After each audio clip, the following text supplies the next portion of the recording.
Hello everyone, you're looking for 3000 lumen booster, 3000 front LED front light from Sigma, made in Germany. Here is EN code, maybe it's to someone helps.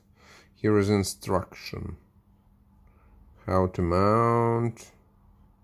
For modes you can get USB cable, some fixation here, and that's all. The flashlight made from metal, not from plastic. It's looked like good. From bottom side you can see USB charger for USB slot for charging. Yes, if you charge, you can see here you'll know about battery status, battery control. We press here. No.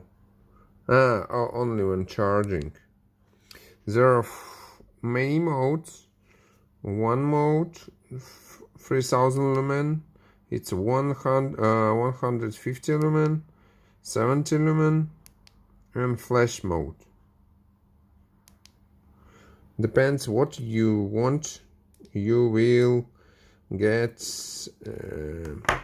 different hours, how many hours you can go with your bike. Inside you can see one Cree or something like that LED, all not from plastic only mounting. It's from metal, great quality, maybe the best quality what I see. You can buy this item at photoprint.lv as well. Thank you very much for watching and have a nice day. Bye bye.